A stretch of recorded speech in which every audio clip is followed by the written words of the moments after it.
Alright, Profkill here, and I want to talk about Borderlands 3 as a whole.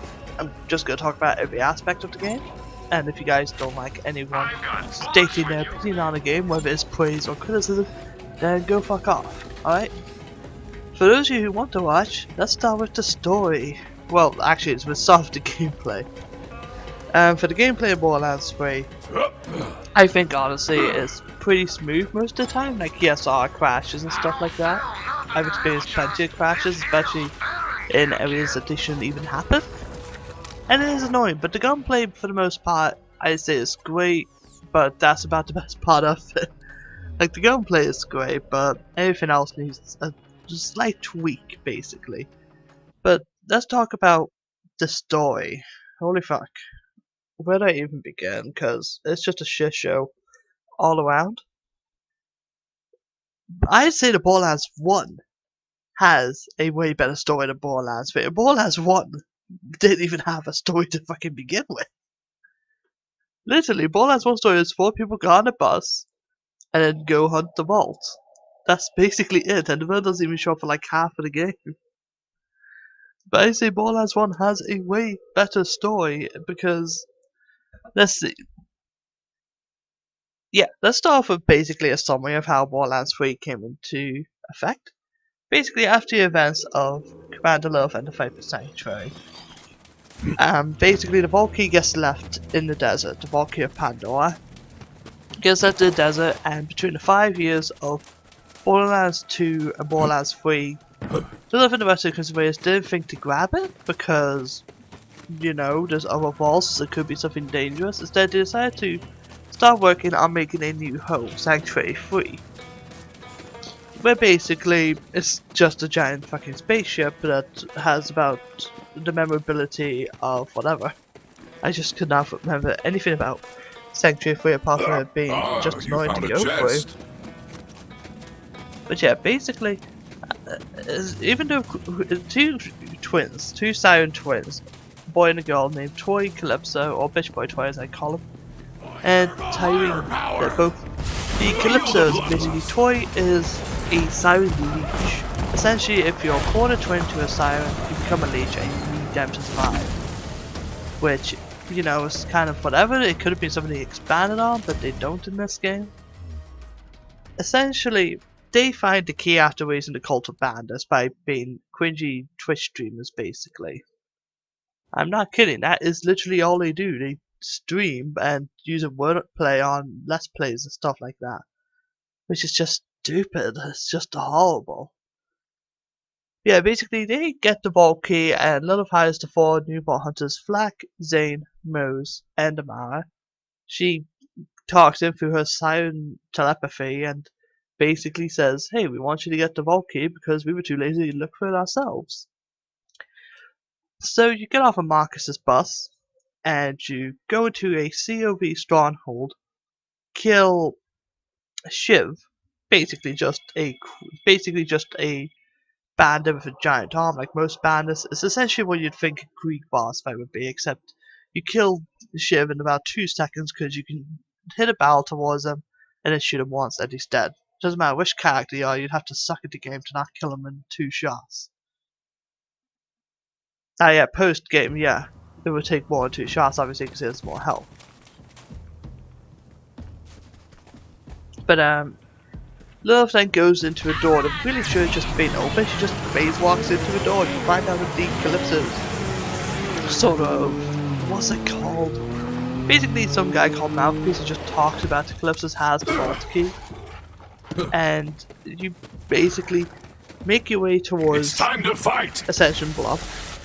Kill him, get the vault key, the Calypso show up in a hologram, and they talk like their testicles are floppy in the middle of the fucking thing, like. And Tyrene's trying to be intimidating, but it's just falling flat on her face. But then you then go to Tannis because the vault key's broken, and Tyrene tried to use it, even though she gave it to Mouthpiece. First of all, if she has the vault key, you wouldn't give it to someone else, you would keep trying to use it. Basically, it's set up so you're meant to think that Tyrene wanted you to get the vault key so you could fix it. Which is stupid in my opinion. I feel like it should have been that Tyrene took the vault key before you could get it, and then broke it, and then basically fought you to give you the vault key. Or something like, it could have been done way better. But after talking to Tannis and defending her from round 2 bandits, make your way to Sanctuary 3, which is an area or the spaceship.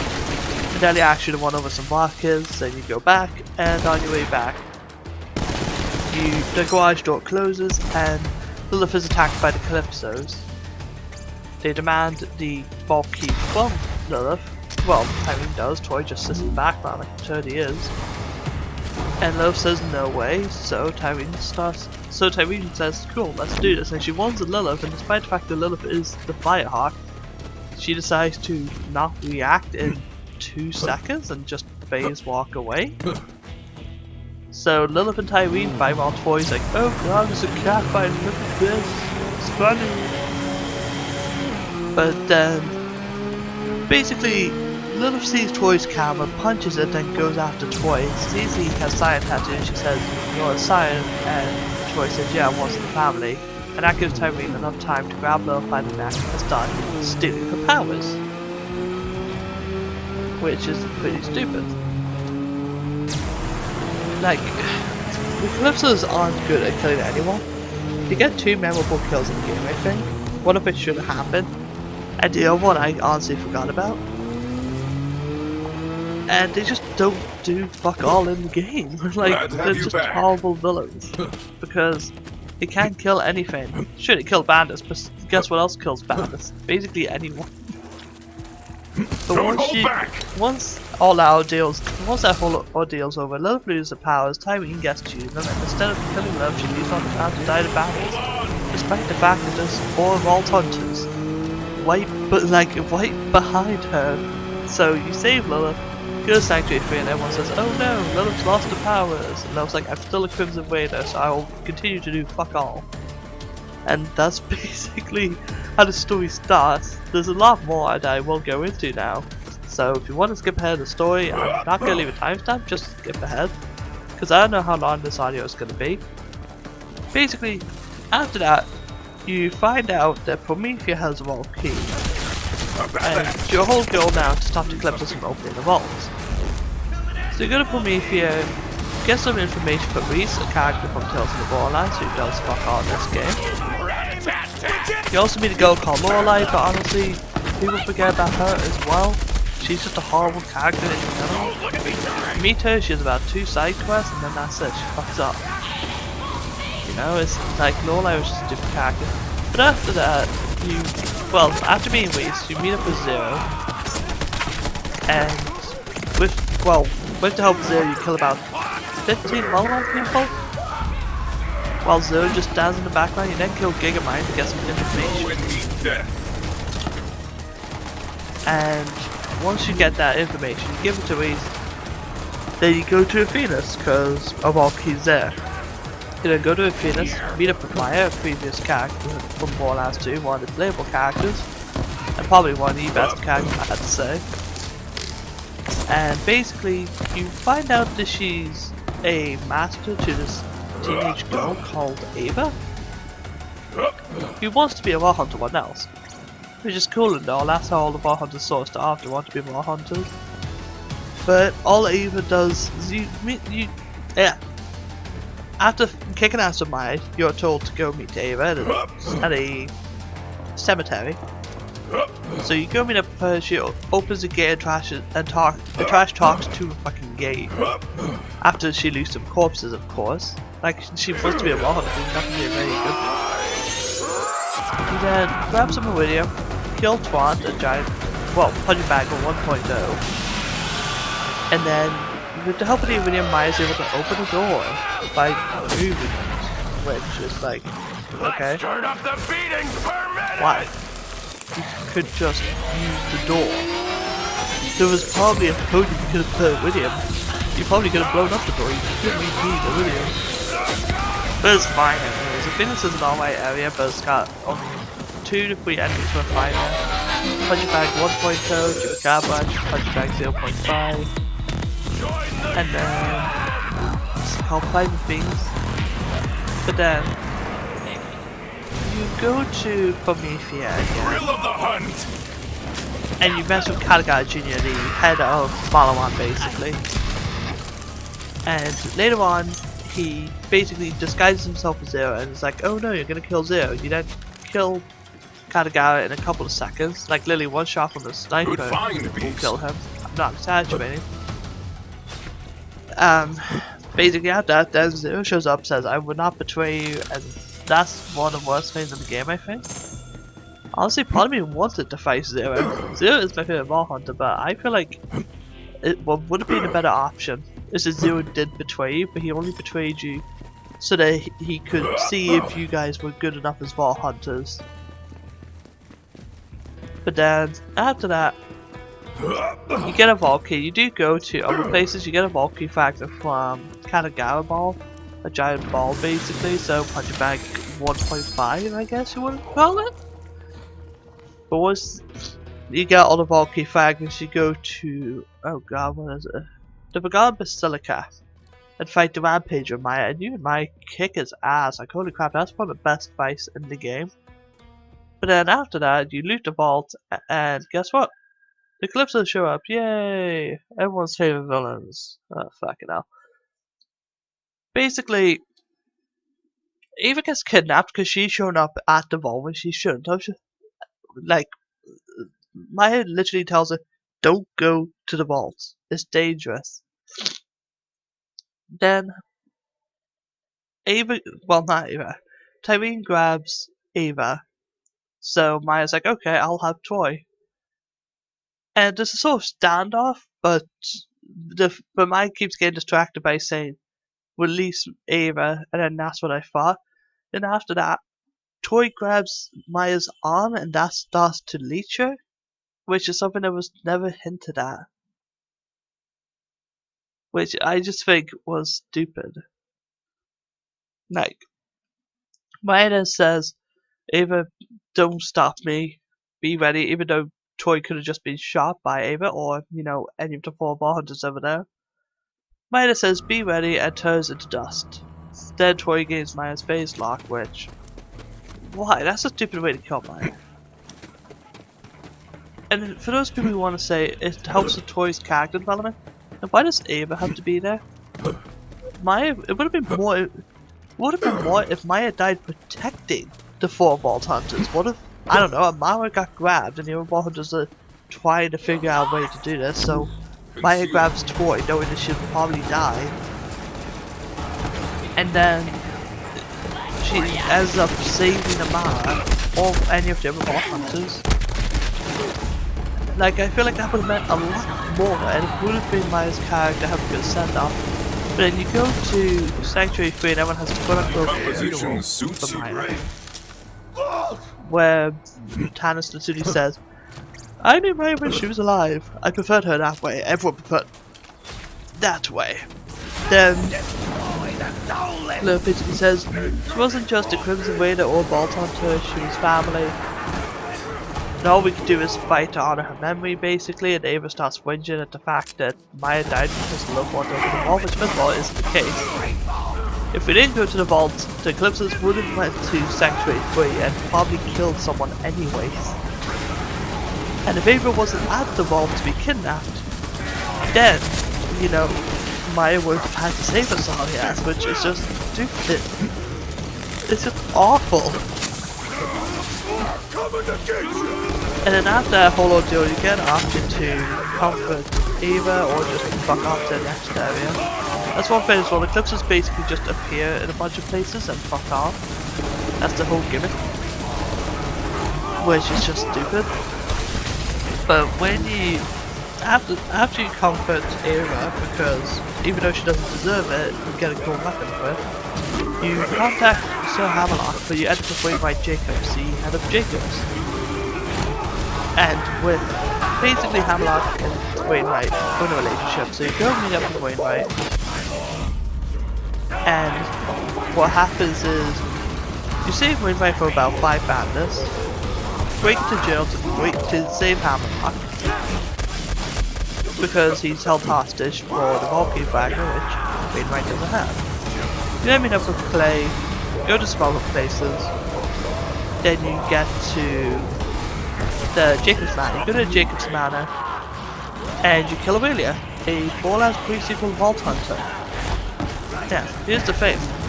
In Borderlands pre-sequel, at the end of the game, the Guardian literally said we need all of the Vault Hunters that we can get. Let's kill off 5 of them in this game. Which is just stupid. Now, Aurelia betrayed Hamlock, sent him into jail and that, so she can become head of Jacobs, essentially. That's all Aurelia was after. But you go to Jacob's Manor, kill Aurelia, get the Vault Key fragment, and then go to the floating tomb, kill Punching Bag. I want to say the OG Punching Bag. Basically Gravewood, he's a giant target, he just shoot a bunch and he dies. It's basically after that, Tannis gets kidnapped because I forgot to mention Tannis is at the vault as well because she wants. Like, she's trying to say that she has science technology, but she says she has science technology, but I'll get that in a bit. She's like, okay, I communicate you through the vault and I've drained the Gravewood's powers to do some stuff. So Troy and Tyrene do a phase lock, phase swap combo, despite the fact that it does fuck all. Like, it's really stupid. They then take Tannis to Pandora, so you go back, you go into a festival called Carnivore, kill the Agonizer 9000, another punching bag, but this one, half a good fight decides to run away like a little bitch. And then it's revealed that Tannis is a siren. Oh no! Basically, Tannis gained Angel's powers in Borderlands 2 apparently. Like I said, that when a siren gets, like when a siren dies, the powers are passed on to someone else. It stayed in Borderlands 3. Basically, Tannis became a siren because, I don't know, why not? Kill! Which really, it doesn't do anything with Tannis' character. It just makes her a siren. Like, part of me that hates this, like, part of me wishes Tannis actually made siren technology to mimic siren, because we wouldn't have to kill an existing siren to have a new one as a class. It'd be like, oh, here's a new class, the artificial siren. Like, Tannis being a siren was just one of the stupidest things in the game. I know I paused there, but this script is a lot of words long. But then after that, essentially, you go through a bunch of stuff, grab a machine for Tannis that amplifies her powers apparently, but all it does is let her fly like most sirens. You then go to the Calypso's stronghold to help combat away boss in this game. I know, everyone else forgot about him too. They only had him in this game just to say he was in the game. Then after that, you go through a bunch of stuff and make it to the Great Vault. And Troy is trying to unleash Tyrene to open the Great Vault because their goal all this time was to, what's it called? Their goal was to unleash the Destroyer and gain his powers. Basically, the Great Vault, you can open it with Elpis, Pandora's moon. Which is like, okay, kinda cool, but there could be a lot more with it. Once you get to a stronghold and find out Troy's trying to unleash Tyrene, which is just strange. Basically, phase locks just us stealing powers about, which you could have done a lot earlier in the game. You kill Troy in about 2 shots. Like, he's just a free. Basically, he's a boss that moves around a bunch, and when he loses a third of his health, he turns immune to all damage, which I hate that about bosses in this game. I'll get to that later. But basically, he dies, Tyrene leashes him, and then fucks off like the Calypsos. Also, Ava gets Maya's powers because apparently whinging and moaning when you're apparently whinging and moaning and blaming other people for a character's death when you are the cause of the character's death. It's apparently something that the character appreciates enough. Like, apparently Maya basically just said, okay, you're blaming everyone for my death when it's your fault. So, I hear you, beast. it's like, it's just stupid. Ava gave Maya's power should be earned instead of, you all killed Maya because you wanted to open a vault. No, it's because Maya died because Ava didn't listen to any fucking orders. But then, After timing fucks off, you get an echo from typing the Lee on the very first walk onto her. And you go to Necro Tefeo and place rather than mystery. But it's only about 3 hours. You meet Type and go through about an hour and a half of missions with him. You go to a thing. There's a machine that the Guardians created to eradicate the Destroyer, even though that's what the Warrior was for. So why did they just use that cannon first, or why not just say brought back the Warrior? But essentially, you start using the machine using all the 4 bulkies, one from Pandora, one from Eureka, one from 6, and then the one from Necrofair, which you get in about an hour. While the machine's firing, Tyrene shows up and wakes the machine, and Typhon tries to take himself out with his daughter, basically. He tries to kill himself and his daughter. But she does some plot armor shit, and she ends up killing Typhon because of it, and she shows no remorse for it, even though he's a father. Like, I feel like if she went to kill her father, she would have been a better villain. By a long margin. Like, holy fuck. She then says, okay, I'm gonna fuck off to Pandora now. So you chase after it in a portal that Tannis creates, because Tannis can use the machine to create portals, because even though she's a scientist, she can learn about stuff in about 2 seconds. She's stupid. But once you go there, you find out Tyrene has leashed the Destroyer, has become Punching Bag 4.0, or maybe 6.0, I don't remember. There's so many bosses that are punching bags in this game. And her fight's basically the same as Troy, but she moves around very slowly, so her fight's way easier than Troy's. Like, Troy is actually a much tougher fight, I'd say. But once you do that, you kill her, you maybe get a cool weapon, you then raid them all, and you find out Elpis is still going to Pandora, despite the fact that the character with phase lock isn't phase locking it. Basically, it's just some plot armor stuff. And essentially, everyone's like, no, Pandora's gonna be ripped apart. What will we ever do if this wasteland goes? We're only gonna lose Dr. Zed. So Little's like, nah, I'm gonna stop that. So what ends up happening is that she gets her powers back, flies towards Elpis. Taz is like, that could kill her! And it was like, yeah, she's the Firehawk, she knows this thing could kill her. Little then does something to Elpis, I think she teleports it, that's the only thing that makes sense. In which case, it's still going to be moving towards Pandora, so it feels kind of pointless. Oh, but by the way, Little decides, Ava, you know what, you've got characters killed, you're a pain in the ass in general, and just damn right annoying. That's just unprofessional. That's everything I see in myself, so you're the leader of the Crimson Raiders. Which is just a stupid decision. It should have been anyone else. But then, Lilith disappears and her emblem is emblazed on the place where Elpis was, so essentially Pandora has a giant firehawk symbol. And then the credits roll while Girl on Fire plays. Now the story is just a complete shit show. That's all I can say. Villains that you can sympathize with, like even if they did a pre-sequel situation, like there's nothing they could do for Troy and Tyrene unless it was them living on Necro Tefeo. But yeah, the story's boring, Maya's death was unnecessary. Ava didn't need to be introduced. Tannis being assigned was just way too stupid. I feel like Taz would be more respected if she knew how to make an artificial siren. Because then that way we can sort of break the rules of Borderlands, you know? We'd be able to do all sorts of different things. And for bosses as well, the bosses are just way too easy in the main game. Like there were a couple that are annoying. Like there's something they mention like the Anointed, basically the purple enemies the toy has, but on day 1, they were just awful. They had too much health, reflective bonus package and all that, but enough about that. I'm going to talk about post-game next, but I'm going to end this bit here in this recording, so I'll be right back. Alright, let's talk post-game now. Basically, once you beat the story, you gain access to Mayhem mode. I'm going to talk about this first, because there's a lot of stuff that needs to be changed back. Basically, when the game came out, you beat the story, you get 3 levels of Mayhem. They increase enemy health, shields, and armor, obviously, so it's going to be OP levels.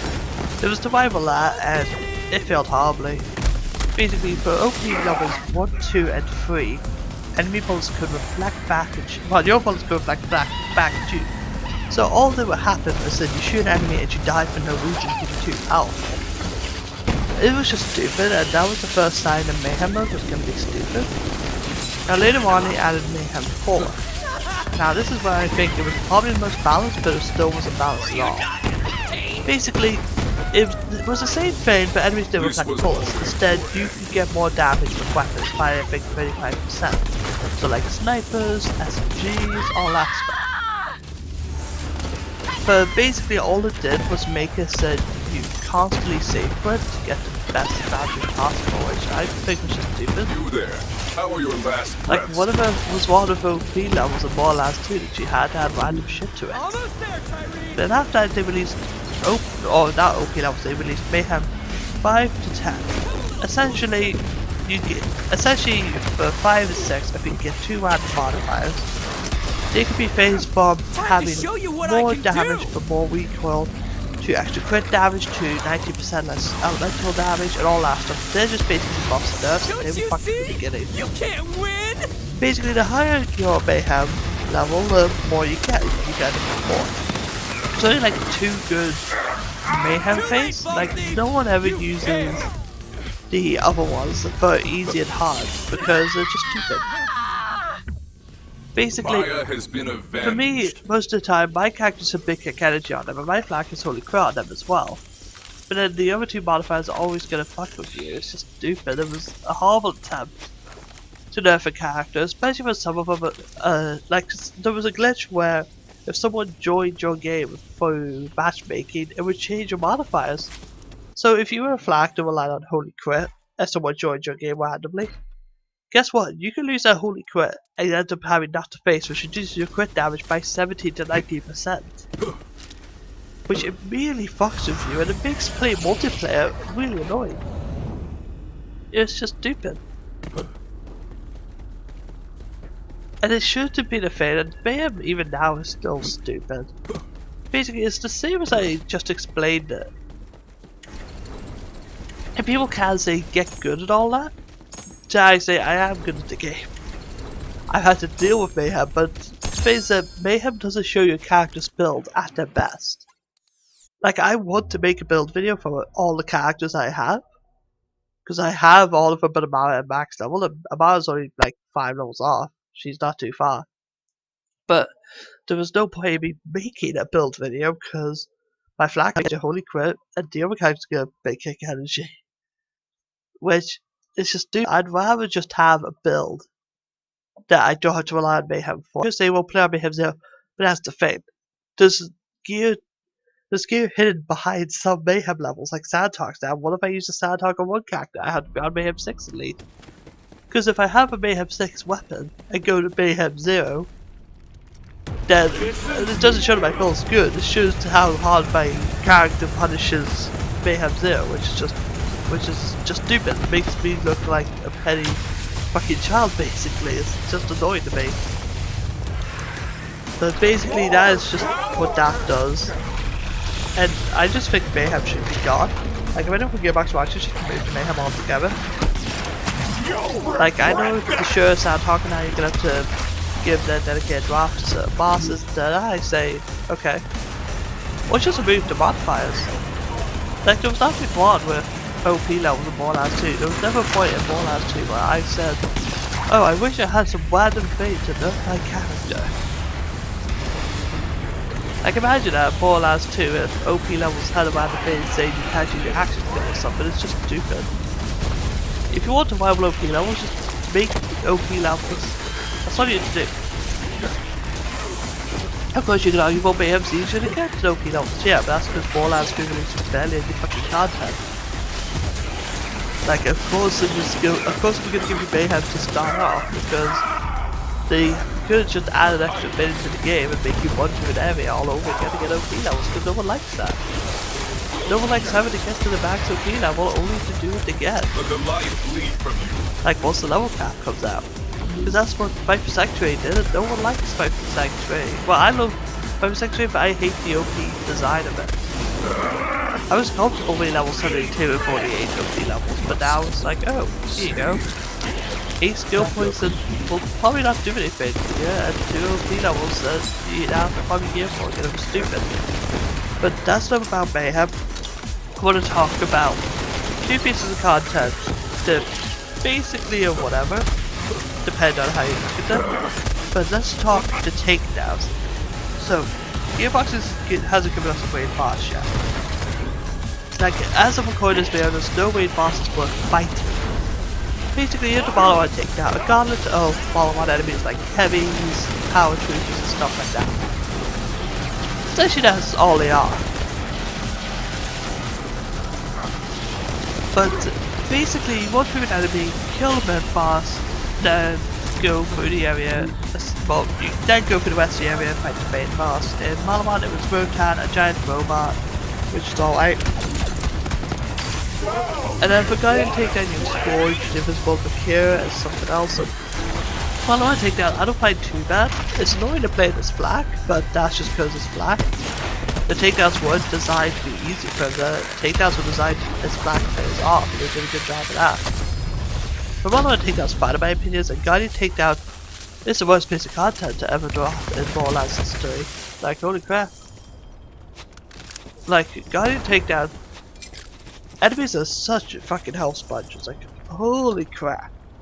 You take way too much damage, like yes, if you have an OP build or a build that's good for keeping ammo, then you're fine. But then you have the bread and butter of the takedown. In the first area you learn that you have to charge these crystals by standing in a certain area. So it's like capture the flag basically. If the enemy's in there with you, it won't get charged, but if they run out of charge, you instantly get killed and have to restart the area. Which is way too stupid. Like, it's so annoying to do solo, and doing it as flak is almost impossible. Tons of people had to just go with a version of flak. They just cheese the entire thing.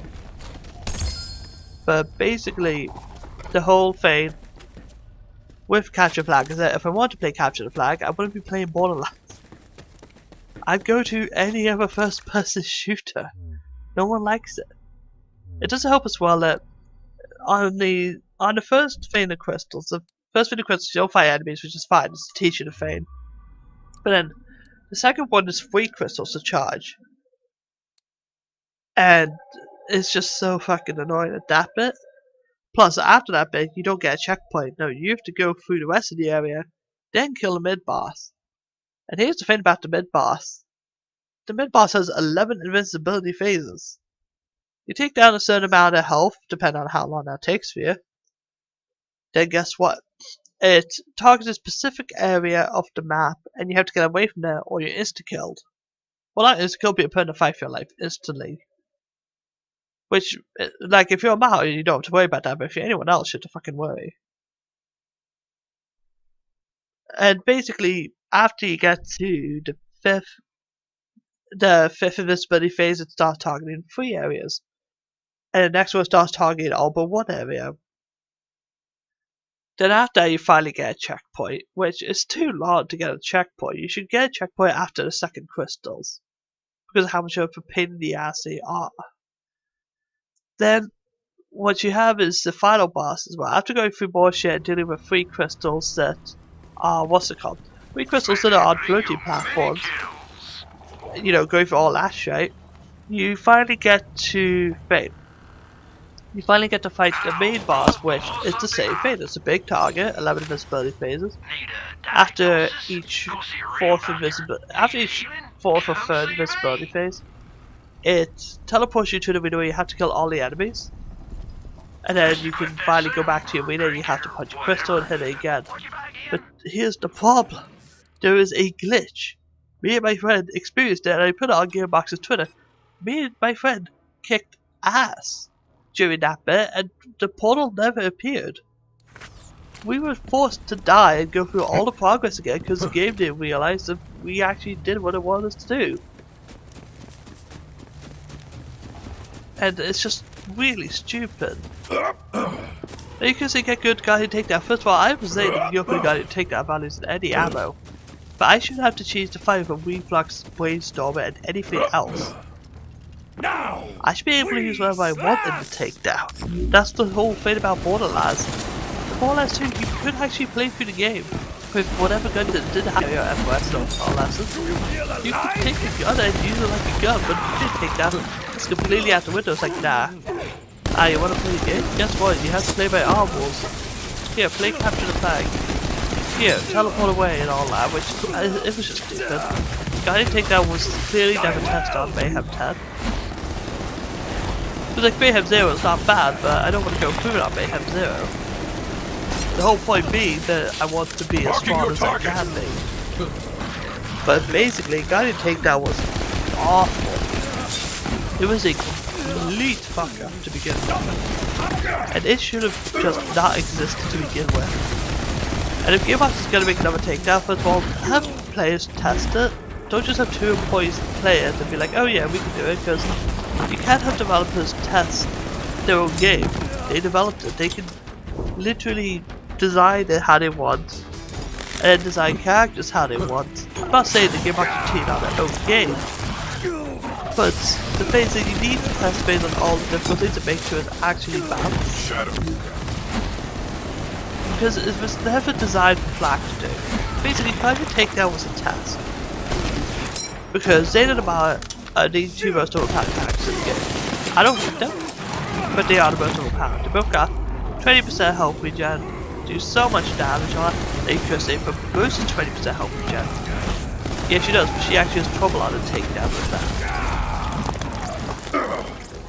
Because, essentially, Zane and Mara, they barely have any trouble in the game. Zane did have trouble when the game came out, but I'm not going to talk about character balance. Basically, Zane and Mara, they can go through the takedown, but that was the thing. The only thing was to find out what would stop Zane from being good. And I know that sounds stupid, but it's true. Look at any build now for the new DLC, and most of them are going to be a Mara using face punches, like, and what's it called? Face punches and white elephants and stuff like that. There's a problem, is that they want the Mara to be the best character in the game. But all the characters should be on equal terms at the very least. Like, yeah, it's always going to be OP characters. Like Borderlands 2, if you want to kill Hyperion, just go with 0, obviously, that's where 0 excels at. Or if you want to kill Bunker, go with 0. If you want to kill something specific, you go with a specific character. Basically, Guiding Takedown was to try and find out what people hated, and then they put that into future DLCs. But speaking of DLCs, let's start with that. Right, talking about DLC, let's start with DLC 1, Moxie's Heist of the Handsome Jackpot. Now his DLC is pretty good in my opinion. Like for the first DLC, it did a really good job. But basically, the DLC story is that Moxie wants Jack's casino because she still loves Jack, basically. That may as well be the reason.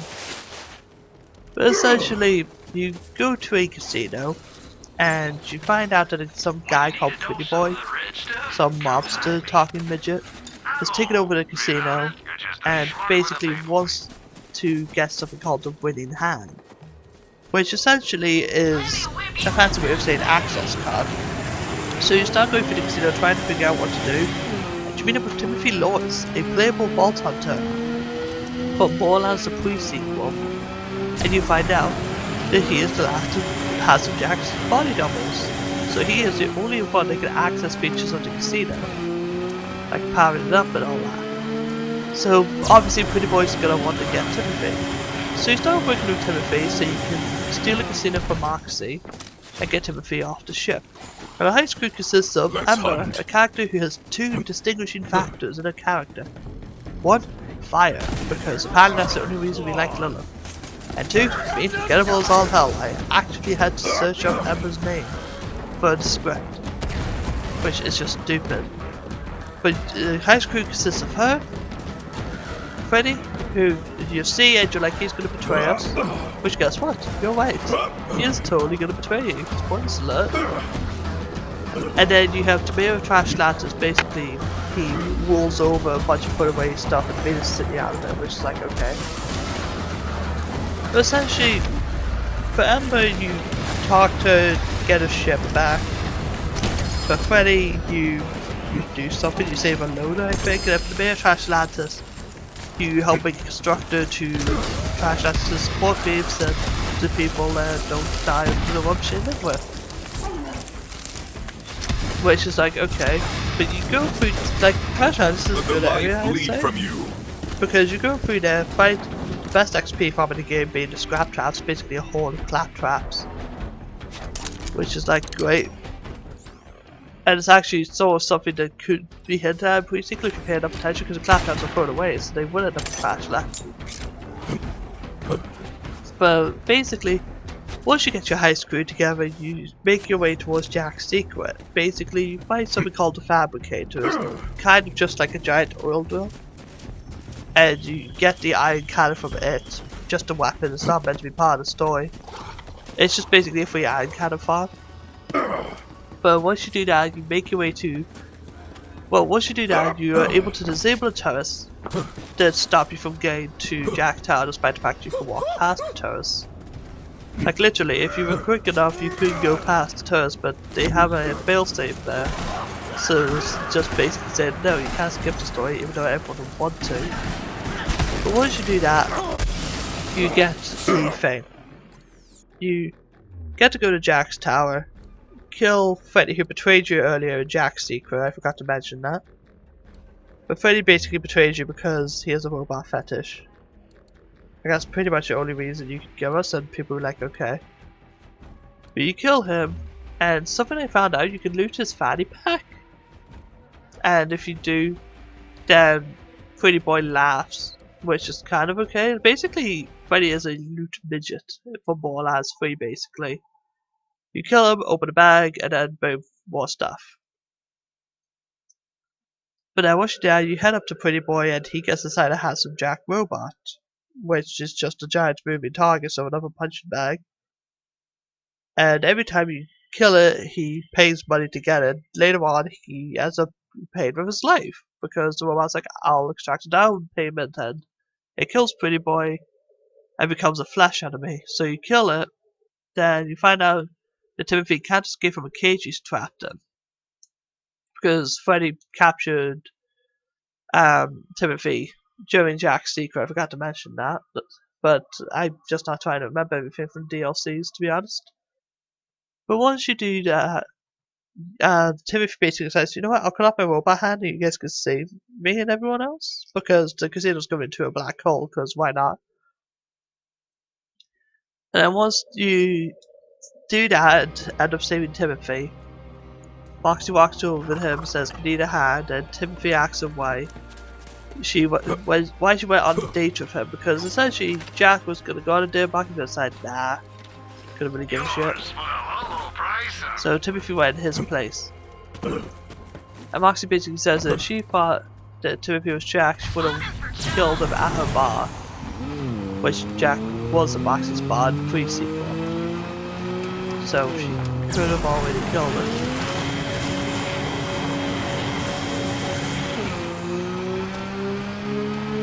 Basically, once that happens, sorry for the pause there, but once that happens, essentially Timothy starts to see what's back to you. Yeah, I'm gonna get married, which let's face it, Moxie cannot hold a relationship. Borderlands 4 come out, Moxie be like, nah, just not one night stand until being fucked off next morning. Which is just, that's how it's gonna be. That's basically Moxie heist the Handsome Jack part, and I'll talk about the next DLC once I end this recording, but I'll be right back. Alright, so, Love, Guns and Tentacles, and Now Is Your Own, Wainwright and Hammerlock.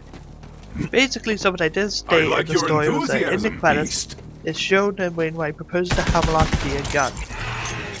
Which I think is great for the credits, but that's about it. Essentially what happens is that Hammerlock invites you and the Morphans to the wedding on a desolate planet known as Norgos, where an ancient monster has been killed. So basically, you start going through the frozen tundra after losing contact with Hammerlock for reasons.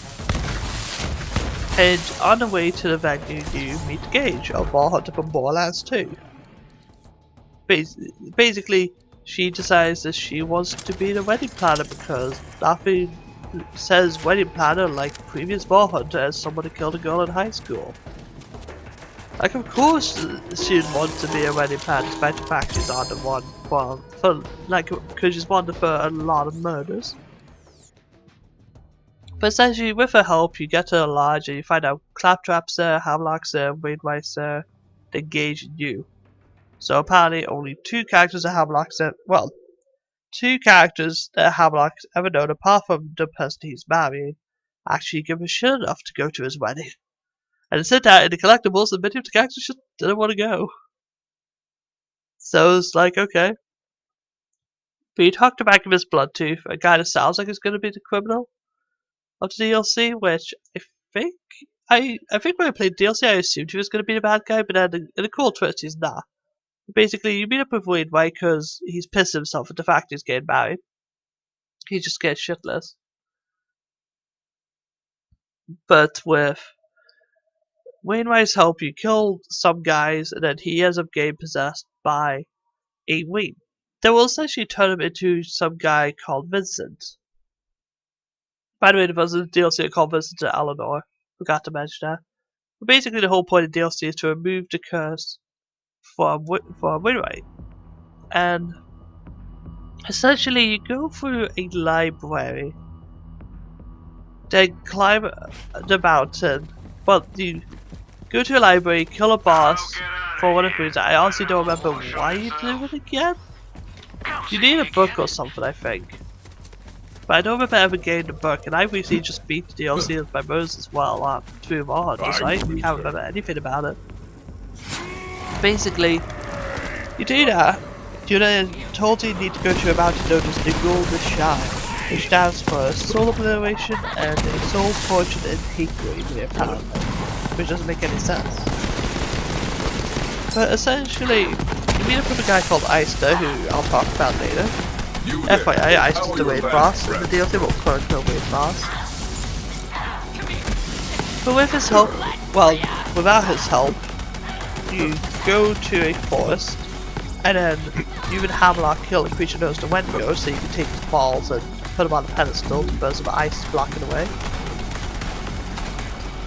Which I think is just a pointless part of the story. Like, sure, the area is cool, but you could have just jumped over the fucking ice.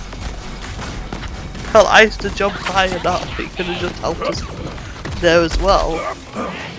But essentially, it's a way to say that Hamlock and Wainwright both are doused about each other. Basically, Hamlock doesn't think he's good enough for Wainwright, and Wainwright doesn't think he's good enough for Hamlock because they're both very different. Hamlock is all about going to kill the biggest and baddest creature that exists. And Wainwright is basically, oh, I'll just sit by the fire and have some bourbon or whiskey or something.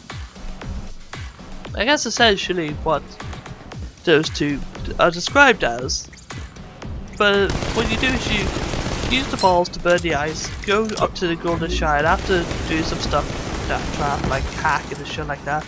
You go to the boss and they do a whole sort of JK Death Trap's died thing. Basically Death Trap looks like he's dead. And he kind of like, I'm sorry, he's dead. But then Gearbox insults the intelligence of the player by saying JK, Death Trap's not dead. Oh, but Maya is though. Because in the DLC, if you talk to Gage, one of the things you will say is, I heard about Maya, damn. That's all she had to say. But yet they give more of a crap about Death Trap than Maya, apparently. Which to me is just a massive fucking kick in the face. And I feel like it just insults the intelligence of everyone that played Borderlands 2. But basically, once you... well, Death Trap gets up, helps you kill a boss and a fair amount of enemies. And you go to Heart's Desire, basically the main menu, which is directly above the directly above Giffian, the boss. One of the giant monster was killed. I was like, okay, that feels safe. But you kill Eleanor, and you also fight the Heart during that fight. After that, they have a weed basically that turns someone into Vincent, so it loses curse apparently, and Hamlock's like, okay, here we go. Let's just have the wedding in the venue. Like, just right in front of a dead monster, which is so Borderlands like, but it makes sense. And basically they use the wings the cursed wings as the actual wedding wings. So after that, you basically say, well, you basically act as the priest for the wedding, and Hamlock made my kiss and clapped us as I paused myself and really cried. Which kind of just ruins the ending of the DLC, but it was a nice DLC. But playing through it again is just stupid. I say play through it once for the story, and then after I just don't do it again.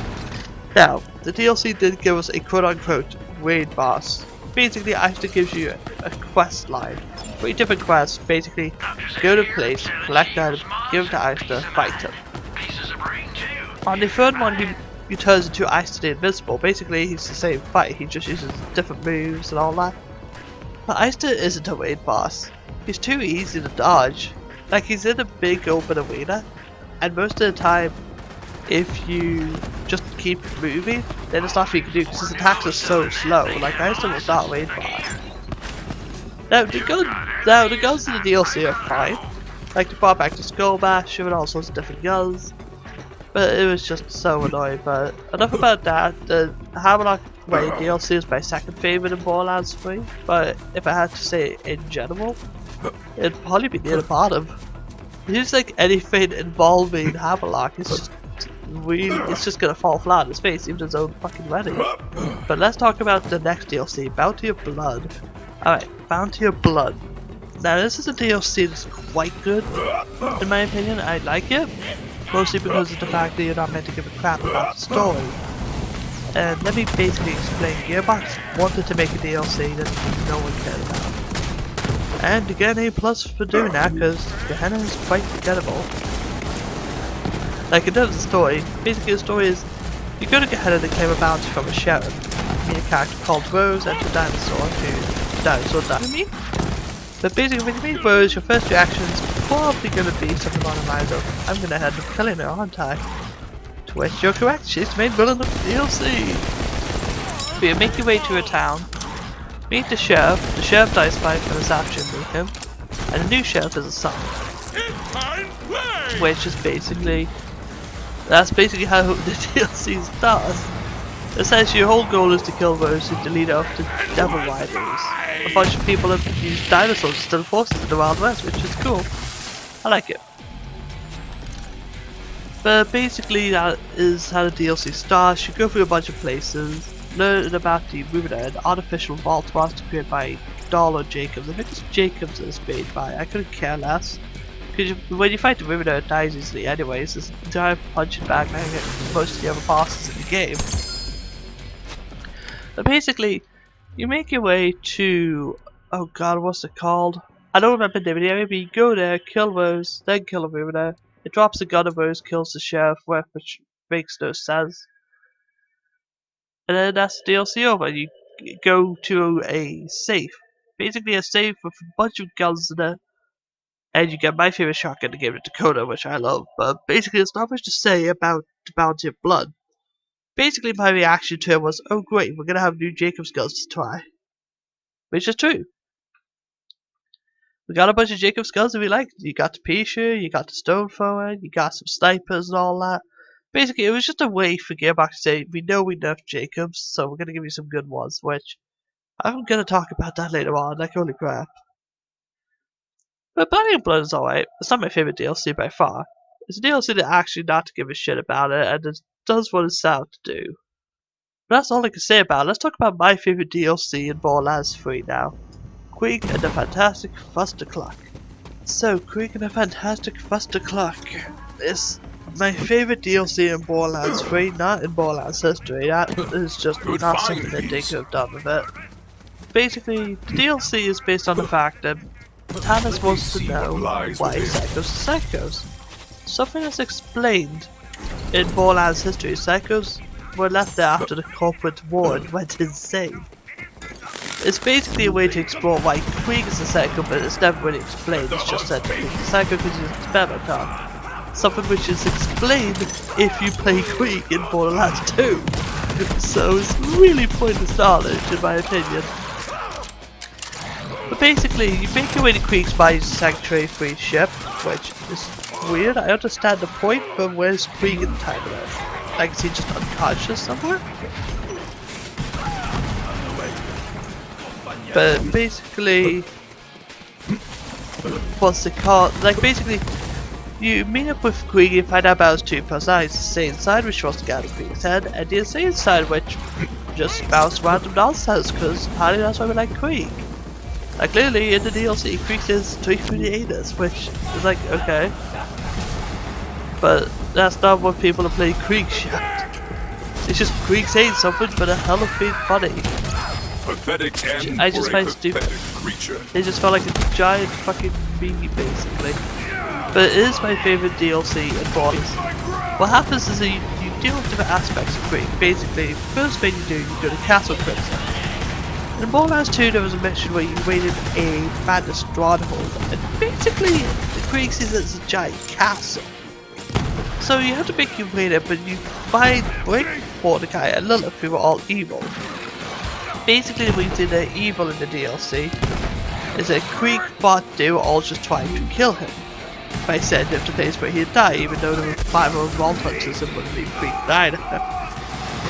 But basically, once you go through Castle Crimson, you fight Blake and Mordecai in a boss fight, you kill them, and you find Lilith as well. They all drop different stuff. But they're annoying, they're basically day 1 anointers and being that have too much health and all that. But what happens is that once you go through all that, you get a loot room and Krieg realizes that they're his friends. And that they didn't want to kill him. They just needed him because they couldn't do anything, you know? They wanted the help of vault hunters. And Krieg realizes that they're his family, not his friends. Well, the insane one realizes that. The sane version already knows that. Which is great. You then go to Sapphire's 1, basically a place based on where Krieg met Maya. Essentially what happens is that you meet Maya again because they realize there was a mistake to kill her to begin with. Will I meet death? But what happens is that she gets taken away by the train. Did Krieg meet Maya out? Because if you ever watch a Krieg trailer, him and Maya kick ass together and Maya asks Krieg if he wants to come along with her. But she says yes. But you go through the area, fight the Locomobius, which is the train from Borderlands 2. And once you do that, you basically find out that Maya and Krieg, and you find out more about the relationship. Basically, Krieg appreciates Maya because she basically was the only one that understood him. He would say so, but Maya would know what his true intentions were, so apparently Maya could just speak fluent badly, which is alright. And there's also a secret echo which nearly made me cry. I almost cried, but I didn't. That's the thing. So basically, there's an echo that says Maya will come back to see Krieg. It's in Conrad's home, but basically, it's the last thing Maya sent him, and until the previous secret, we thought that her last words were going to be "I'll be back, Krieg," and then she never fulfilled that promise because of Ava. But she did leave an echo. Maya knew when she was going to die, apparently. She knew she was going to die at the Rampager, what it sounds like. And Krieg basically deals with the fact that she's dead. Even though when you start that section, Krieg says, "I know she's gone," which I feel like we should have gone through stages of grief with Krieg. I feel like we would have had more of an impact. But the fact that Maya's last words were, "I'll see you in the stars," big guy, was really sweet, and I'm glad that they actually did something there because Krieg liked Maya. Like, Maya was the one person Krieg could trust and love in this world. And it's great that Maya finally has some closure with Krieg. I still think that Maya shouldn't have died, but it's great. We then find out about who experimented on Krieg, essentially some doctor. Can't remember his name. It was something, Dr. Benedict, that's what it was. Dr. X Benedict or something. You find out he's the one experimenting on Krieg, you kill him, and you are able to enter Valhalla. Part of Krieg's mind you need to access because the party contains the answers to the right cycles of Psycho. Which it really isn't. But you kill a Fane. Ah fuck, what's his name again? I don't remember his name, Psycho something. I don't remember anyways. It's a giant punching bag that takes way too much health. And it gets bigger like halfway through the fight. But once You do that, you get a General Noctis Force style raid, where you get 60 seconds to do a bunch of chests in the secret areas. But once you go through there, you, like, Sage Creek realizes that the Sage Creek was trying to protect them from this oppressive wage they have. And he realizes that he doesn't want to use Creek's fight because they're the same person, essentially. So Sage Creek realizes that they're both the person that they need to be. So he decides to live with Creek. The state happens by it, and they play a little game when he quite goes on home. Basically, create a house, a car, and all sorts of stuff, and they have Maya there as well. And Creek realizes that he is human and that Maya will live on in his heart. As long as he keeps it close to his heart, he will always remember her, which is great. It's really sweet. And then the DLC ends. Now the DLC is my favorite, but there's a couple problems about it. One, the DLC is too short. Holy crap. It took Medieval an hour to get through on co-op. Now yeah, you could say it's co-op. But then I did the side quest solo. It took me like 1.5 hours, I think. And most of the side quests are weapons. There's only 3 side quests that give you guns. And one of those guns is called the PAT Mark II, which you probably already have the legendary version of it by then. But there are a ton of cool guns, but I don't use any of them. Most of the missions just give you $300,000, which the Hamlock DLC gives you more. But essentially, that's what it does.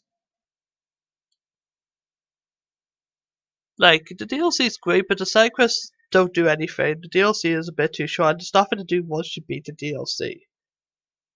But it's my favorite DLC in the game because of the way the story's handled, essentially. They have Creek deal with lots of stuff. But with that DLC is my favorite. If I had to rank the DLCs, I would say the worst one would probably be Bounty of Blood.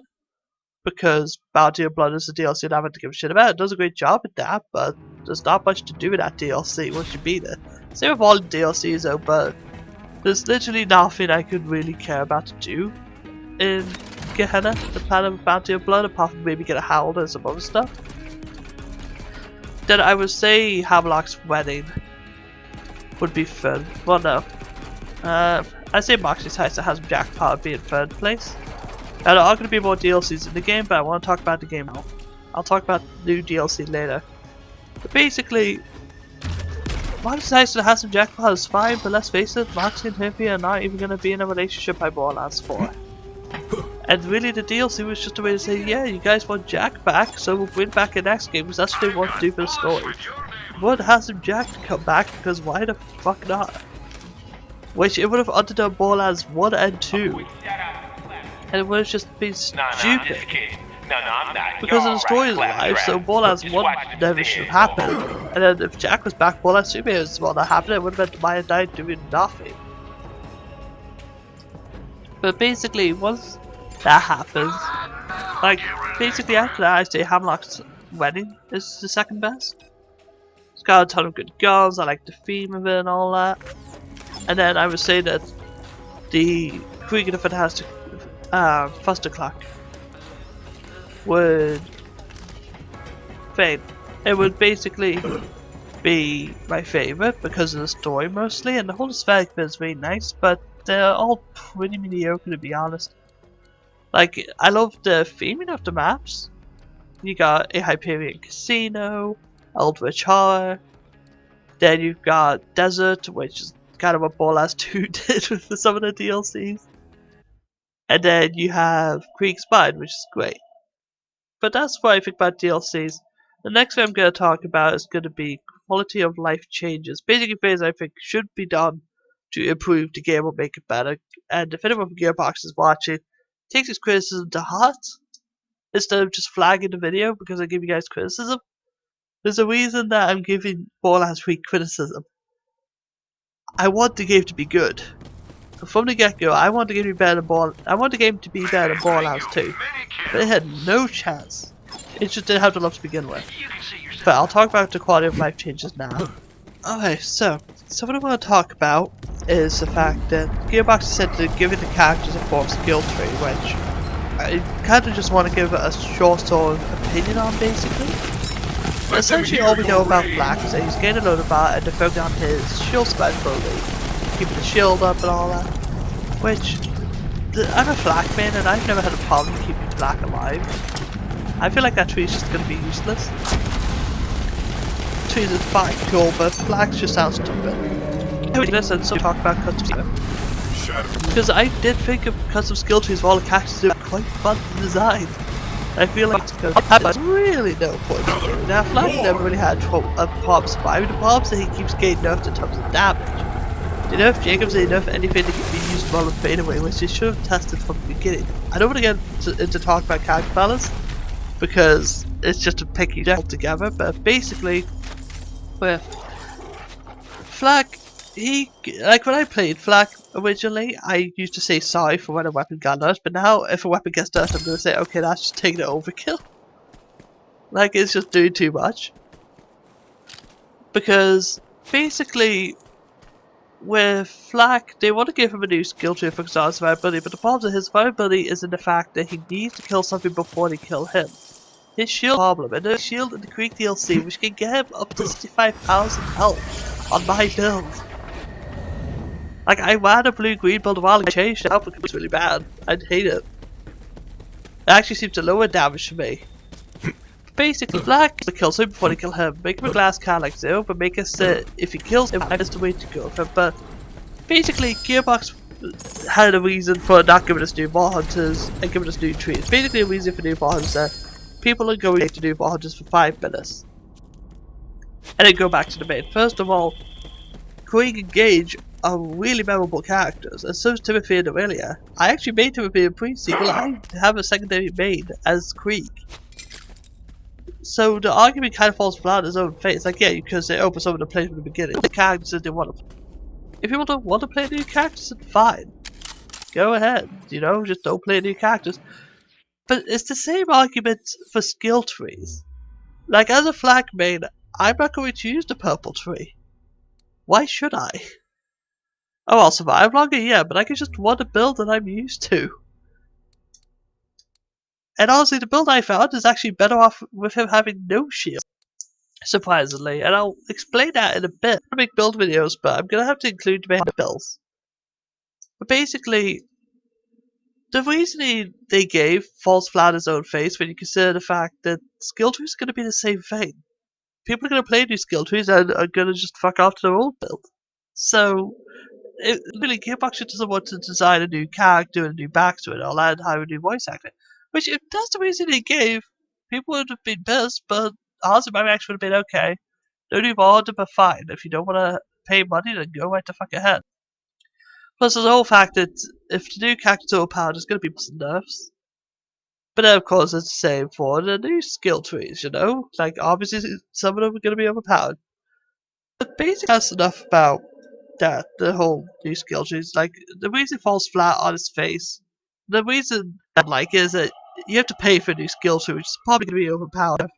So people are going to hate it to begin with.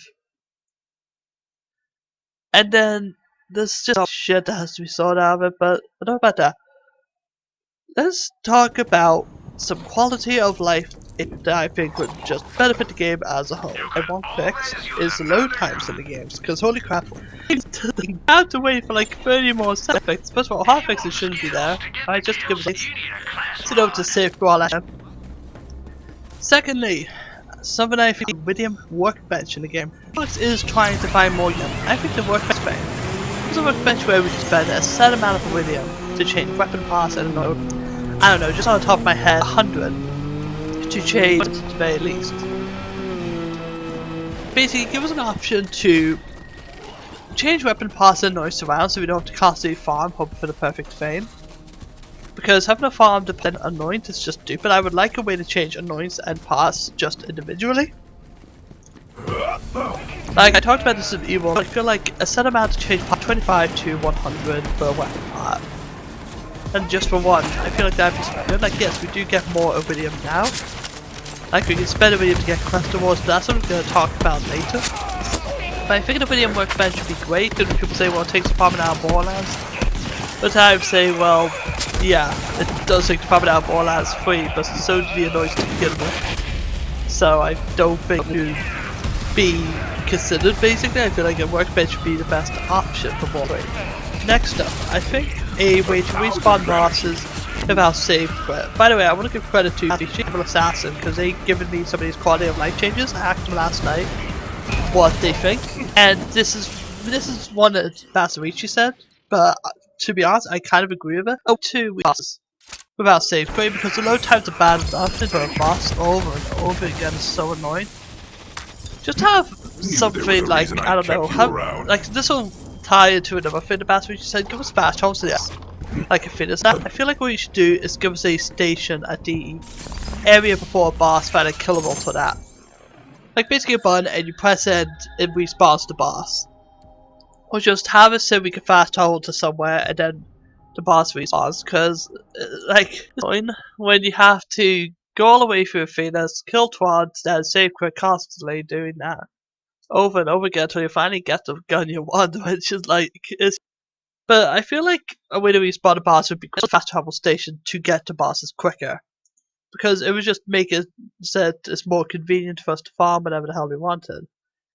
Now, next up, a feature that I would personally appreciate, I don't know about everyone else, but I would like to, like, you know how you can reset your story progress when you beat the game or when you're on True Vault Hunter?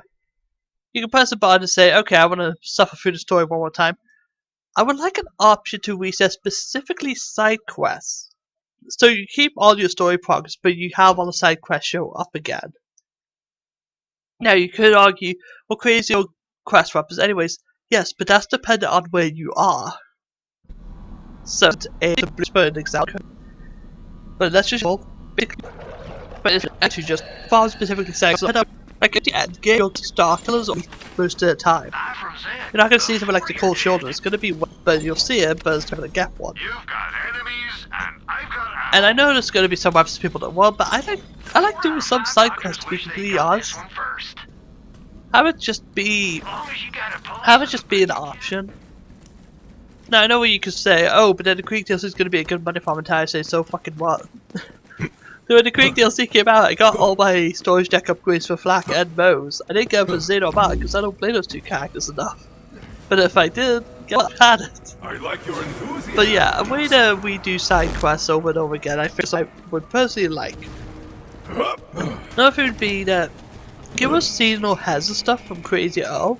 So you know how Twitch streamers and that have specific heads like Flak's canine head or whatever. Just give us those already, as well as the fact that if just add new heads and skins to the game that Crazy Earl gives to you, because when you buy anything from Earl, there's nothing to do. He's just a source to throw ludograms into, which if you really want ludograms, sure, you can get a Roman's Call in that, but the Roman's Call's really bad. I love the Roman's Call and I like using it, but it's really bad in Borderlands 3. But I'm not going to talk about weapon balancing, because that's but yeah, more stuff for Earl to give you, I think would be a good thing. Next up, have an option in Takedown specifically to just say fuck off and fight the bosses.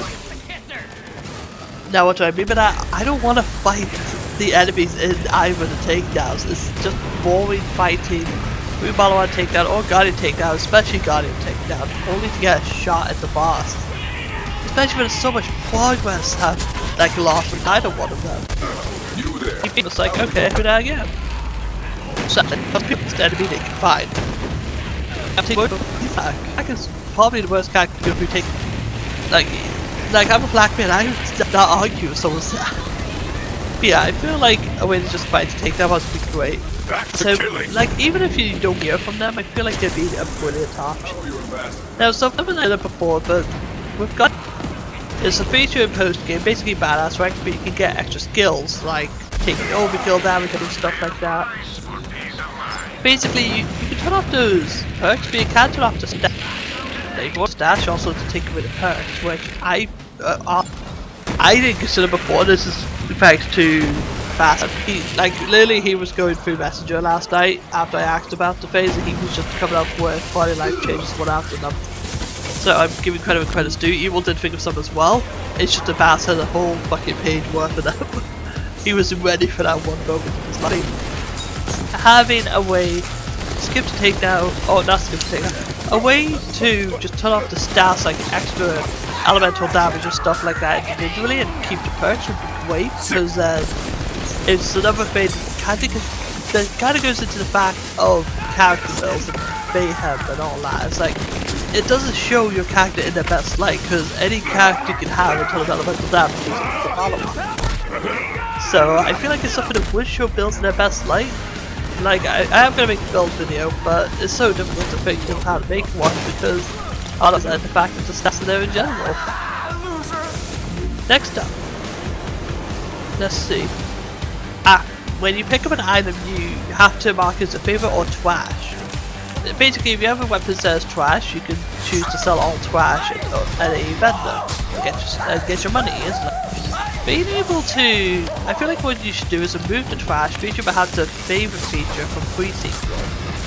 But work on it, basically say, okay, I want to favourite this item on pickup and then sell only non-favourites. I feel like that would be a great way. So if you see something you want, hold the like, I don't know, double tap X maybe to favour something.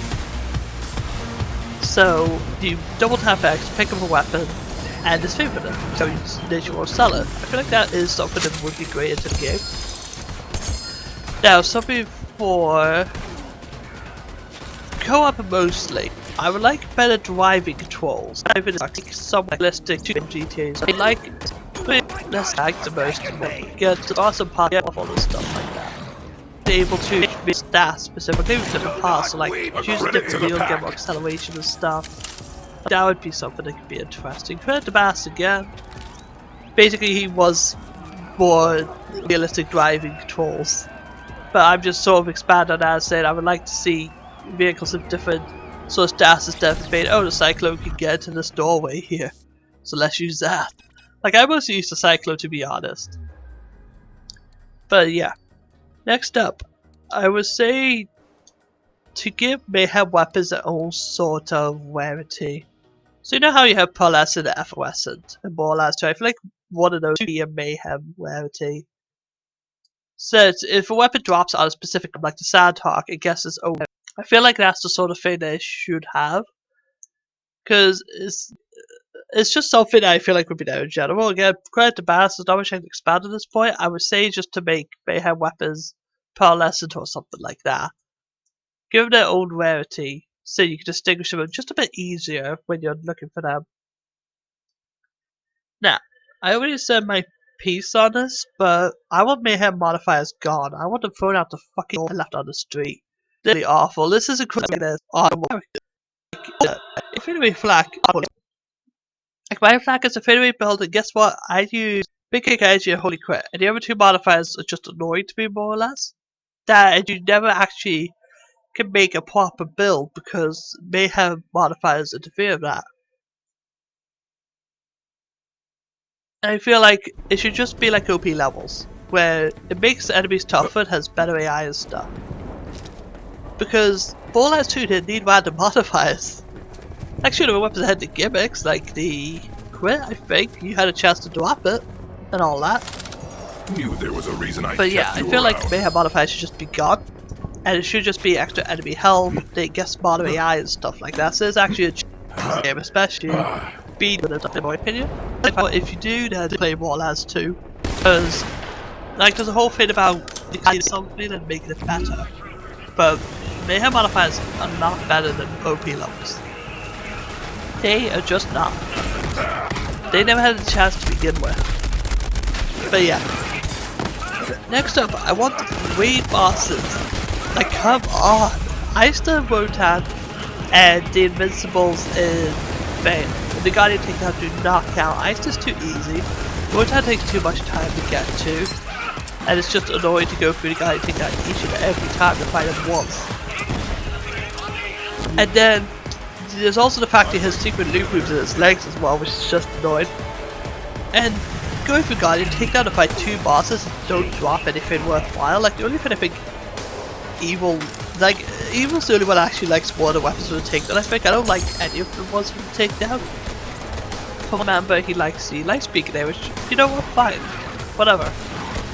But I don't want to have to go for the takedown, the guy takedown, just to have a chance at the light speaker there, which I'll probably never use, to be honest. Like, I can't think of any character I would use the light speaker now, because Black's like the only one that can use it well. But with me, like, because of the way my character's built up, but basically, I would like an actual raid boss. I just got to find a market boss, Herb Morris or whatever. Like, they got to play the content early, and there's content that's not even in the game. Just give us a raid boss. That's all we want. Like, all we want is an actual raid boss. Something that has good AI, no immune phases, and is actually tough. And I know what my first reaction was shooting a boss to be, oh god, not another health sponge. I want my reaction to be, like, when you shoot a boss, your reaction should be fun fight. It shouldn't be, oh god, another health sponge, I better bring out the cheap gear again. Which, like, that's just one of the more annoying things in the game. But essentially, I want an actual raid boss. Just to open the door, and when DLCs come out, give us some raid boss, because Borderlands 1, it took all the DLCs in the game to give us an actual raid boss, but it was Borderlands 1. Then you have Borderlands 2. Second DLC, we had 5 raid bosses. Pre-sequel, we had a secret boss, and the main boss of pre-sequel had a raid boss version in the post-game.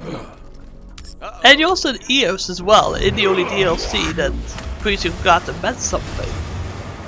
So that's really something that should be considered. Borderlands 3 gave us Eyster, and raid boss is too easy, Road boss is too annoying, and then the Invisible Macure, which is just a bunch of immune phases. Like, that's not a raid boss. That's just a fucking brick wall. That's all it is. But yeah, give us an actual raid boss. If you can't design something, have people design a raid boss for you. Like, people have complained about Borderlands 3 like me at this point. I want the game to get better. I want to get way better, but the face that there's not enough love put into the game to begin with. There's probably reasons for that. But there needs to be more. Like, the game could have been as good as Borderlands 2. It could have been really close. But that's enough about that. Something I want, for all the characters specifically, is give us a ranged reviving player option. Here's the thing. Reviving players in Borderlands 3, you're allowed to move in the fight for your life. Have you tried reviving a Zane? My best friend is a Zane mate, and every time he goes down, I'm struggling to try to start reviving them. I'm not even going down, I'm just trying to play hot potato with it, basically. He's being juggled around all over the place by enemies and keeps moving way too quick while he's down. No offense to you, holy crap. Like, moving the fight for your life is great, but it's so annoying when the characters with the most movement speed move around way too fucking much. It's just something that they should just stop for a second and be like, okay, but I feel like a ranged revive option would fix that. So if I had to say for Black specifically, okay, having so that Black's pet gets a revive player command. It has the attack command, so having you hold down the action skill button towards a down teammate and your pet goes to them and starts surviving them. I feel like that'd be great. Most have something of Iron Bear. Have a say you can, I don't know, say you do enough damage to a teammate while they're down with Iron Bear and they get back up. Or if they're down, Iron Bear goes for them or something. But I'd say just have a say action skill has to at least do something to the teammate. So if she face slams near an enemy, for example, or near a teammate, she face slams right next to a teammate and get back up. Now you could say, oh, but that's going to be a multi-revive, and I say, so? About has a self-revive, and so does Black, and so does Zane. And if for Zane, I would say, I don't know, you can sacrifice your clone to revive yourself, why not sacrifice the drone to save a teammate? Like, tell your drone to go revive a teammate with a medkit or something, and boom, teammates back up, your drone sacrifices something. I feel like that'd be great. And then, another thing would be, now, a thing that happens specifically with overkill damage is that Mollo on heavies, especially on, what's it called, the Guardian Wing, if you kill a heavy and they explode, it adds that damage to your next bullet. Which is it sounds like a glitch to me. This is Bastard state at this point. And I didn't know about this, to be honest, until you mentioned it, but apparently that's a thing, so I would say fix it, because it sounds a bit broken, and it probably is. Like, it's probably something you could do to just make it so you one-shot bosses all the time. Now, something that's going to be Flak exclusive. Nope, a ton of people hate Flak. Because he did break the game on day one. I'm going to agree with that. He did break the game on day one. But something I want Flak to have is improve his pet Jabber, specifically. Now here's the thing. His second stage Skag gives you 5% damage and 10% gun damage. Basically you get 15% damage, and Blue Tree can increase that to 45%. Essentially, Flak's pet, it gives you movement speed, 5% movement speed, and the best thing that it gives you would be called, it would give you damage. Two pet. I can good, so I have to get just the Flak's Jabber needs to be better. Oh, if a glitch for Galbus makes a Spider-Man an instant kill, because that's annoying. It makes this guy give you the most damage, it makes a Spider-Man the best pet in the game, and the Jabber's just kind of sitting in the background. Which is just my opinion. And something I do as well in relation to our news too, I don't want to load a bot pet, it was a Saurian pet. I think that would be awesome. Like, have a pet dinosaur that goes around killing shit. Like, I feel like that would be fucking amazing for a pet. It would be awesome. But yeah, that's basically a Flak exclusive. I don't have any exclusive things for the other character. Flak, improve his pet Jabbers. Health, damage, and the ice is actually good. Because he has a big garbage. Like, you may as well put the bastard in the bin and just leave him. Like, he's not a pet, he's a fucking earwing that's just useless. But basically, another thing, what he said about this apps so you can get your buttons is you can get to fight a boss quicker. So let's face it, most people who go to Phoenix don't even kill any of the enemies there, they just run past of it and they're like, okay, time to kill Tron. There we go. I would have vehicle paths be saved across all characters as well. Because, like, I don't want to have to go and farm the specific vehicle path just to have it on one character. I'd rather just have it for all the characters. That's another thing to change. As well, give Green Hill a specific vendor, okay? So you know guns like the Becca and the Wayne Invitation goes over there for a limited time, or you go and get once. Put those in a new vendor. Because you go and get the Becca once for each character, even if you go to 2 mods, you can only get a once for each character. So I would say to have a so you can get Becca and Wayne Invitation from an old vendor, just have them cost more million than anything else. Like, I feel like that would be great, and something that everyone would appreciate. I would also change the menus. The menus lag way too much, especially in multiplayer. If you're trying to change your weapons, suddenly it takes a fucking millennia and your teammates is down and dying. Like, it's really annoying, and I feel like being able to speed up the menus, I have to be something similar to Borderlands 2 feature, because again, if it isn't broken, don't fix it. The Borderlands 2 increasing menus was great. Borderlands 1 was alright, but let's face it, Borderlands 2 increasing had the best menus. Probably any first person shooting game, in my opinion. I would also have an option that when you go into True for Hunter, you can skip to Sanctuary. There is a secret developer button at the start of the game that allows you to skip to Sanctuary. And you want to know something? There was a glitch, it's probably patched now, but there was a glitch that people use so they can skip to Sanctuary. Just gives you the option to skip to Sanctuary, no one wants to fight shit. Like, yeah, Mouthpiece people may want to fight, but if they're not desperate to fight Mouthpiece, they'll just go and fight Mouthpiece. So an option is skip to Sanctuary and be able to just pick up basically somewhat through the story so you don't have to deal with all the shit. You know, it's just stupid. I feel like being able to just skip to Sanctuary when you start the game is just an amazing option that everyone would appreciate. Something I changed as well, story specific. Would you see amount of times you to go to Sanctuary? I was tempted to go for the campaign again, see how many times I went to Sanctuary for through the story. Basically, someone sneezes and you have to go back to Sanctuary. But just, I understand the big bet where we still after that point. Basically, just do actually Sanctuary before you okay, great. That's something specific. And I just noticed I have something dedicated to a specific thing that I want. I want to give Iron Bear an attack command. Basically, find enemies around, like, let's say the Death Spears. You want Iron Bear to target at is okay. I want Iron Bear to have an attack command so it will go after that enemy.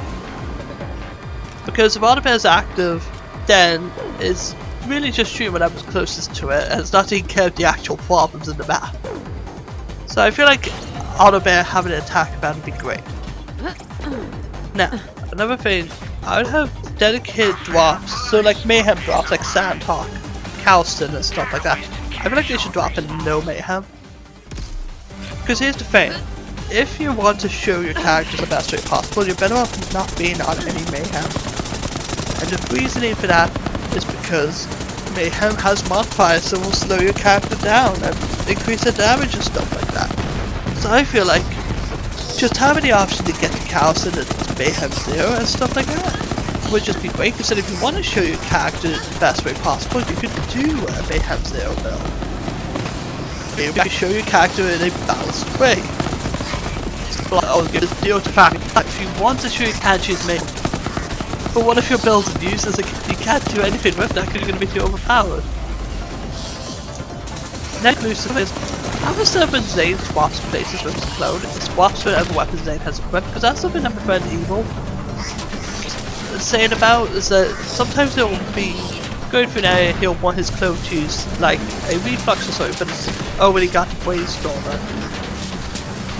Or he wants it to use like a Jacob's Spade because he's not getting interested in Jacob's build, but he has no reason to use it. But like, say he's swapping places with clone, gain a new weapon, I feel like it's something that should be done, and also being able to swap weapon modes on the clone.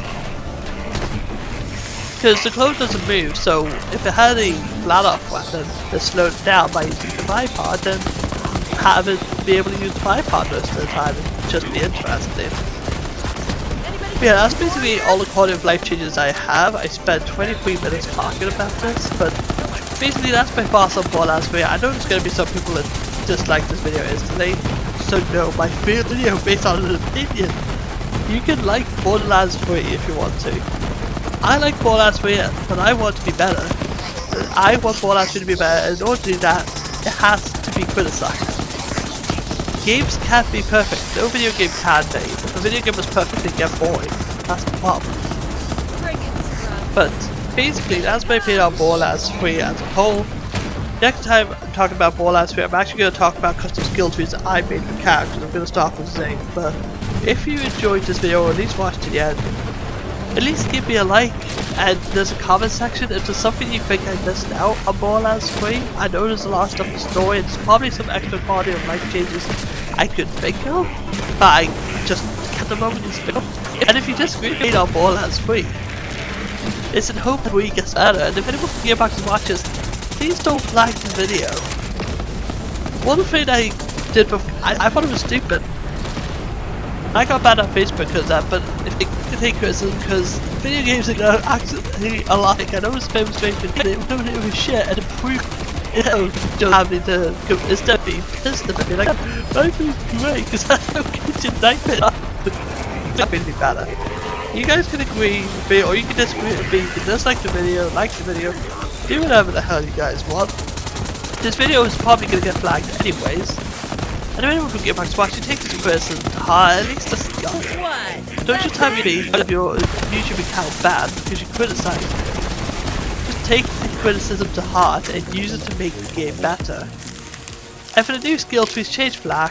Like, Flag's survivability is the fact that he needs to kill something before they kill him. His shield is the problem. His damage is the problem. But I'm not going to talk about character balancing. I'll see you guys in the next video later.